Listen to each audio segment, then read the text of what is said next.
دن میں اور میرے دوست آفس کے کینٹین پر بیٹھے چائے پی رہے تھے۔ میں نے جب ان کی جانب غور سے دیکھا تو وہ بجھے بجھے سے تھے۔ وجہ پوچھی تو کہنے لگے، مجھے آج مرے ہوئے 3 سال ہو گئے۔ میں نے نظریں اٹھا کر ان کی آنکھوں میں دیکھا، جہاں اس جملے کے ساتھ ہی دنیا بھر کی نقاہت اتر آئی تھی۔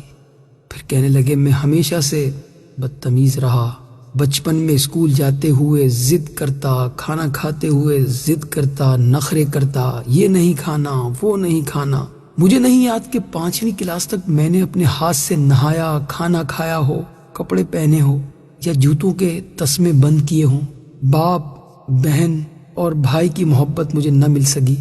پرائمری اور مڈل اور پھر میٹرک تک یہی عادت رہی کہ رات کو سونے سے پہلے کتابیں، کاپیاں، بیگ، غرض تمام چیزیں ادھر ادھر بکھری چھوڑ کر سو جاتا، مگر صبح آنکھ کھلتے ہی دیکھتا کہ تمام چیزیں بہت سلیقے سے بستے میں پڑی ہوئی ہیں اور میرا بیگ بڑی نفاست سے میز پر رکھا ہوا ہے۔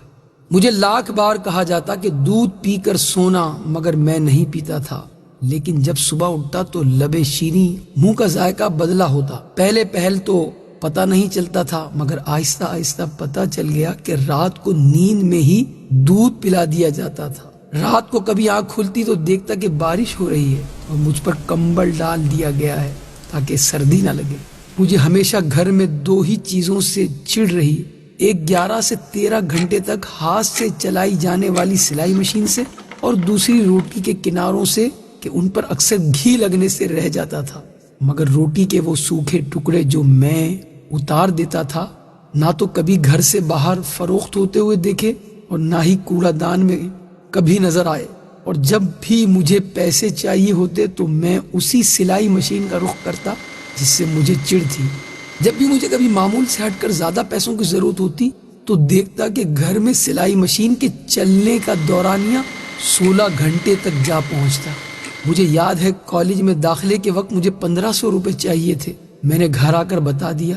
اسی رات 2 بجے کے قریب میری آنکھ کھلی تو گھر کے برآمدے میں کچھ کھٹ پٹ ہوتی ہوئی محسوس ہوئی۔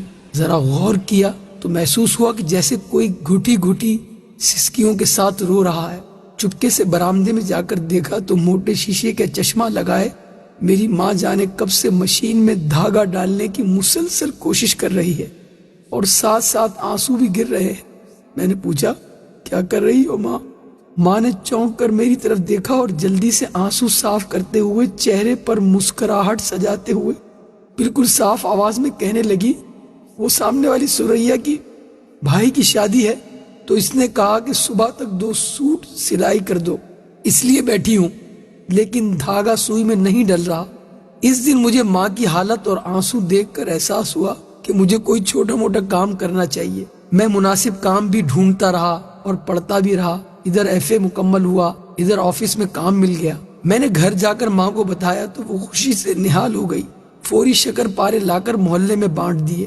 ایک دن میں کام سے گھر آ کر لیٹ گیا، تھوڑی تھکاوٹ ہو رہی تھی، پاؤں چارپائی سے لٹکائے ہی سو گیا۔ جب اٹھا تو دیکھا کہ خلاف معمول آج نہ جوتے میرے پاؤں سے اترے تھے اور نہ ہی کھانا بنا تھا۔ ماں کو آواز دی، ماں ماں اے ماں اے ماں، ماں اٹھیے بھوک لگی ہے۔ چیخ چیخ کر رویا، 1000 منتیں کی، مگر شاید ماں اب کے بار اٹھنے کے لیے نہیں سوئی تھی۔ ماں کے بعد وہ گھر چھوڑ دیا، گویا قبرستان لگتا تھا۔ ادھر دیار غیر میں آ کر اپنا سارا کام خود ہی کرتا ہوں تو سوچتا ہوں کہ میں نے کبھی چیز کی خدمت نہ کی اور نہ کبھی آسائش و سکون اسے دیا۔ وہ میری ماں تھی، نوکرانی نہیں تھی۔ یہ کہتے ہوئے میرے اس دوست کے 2 موٹے موٹے آنسو اس کے رخساروں پر بہنے لگے۔ اللہ تعالیٰ میرے اور جن کے بھی والدین حیات ہیں سب کے والدین کو ایمان اور صحت کے ساتھ خوش رکھے۔ ماں بڑی نعمت ہے، اس کی قدر کیجیے۔ ماں بڑی نعمت ہے، اس کی خدمت کیجیے۔ ماں بڑی نعمت ہے، اس کا احساس کیجیے۔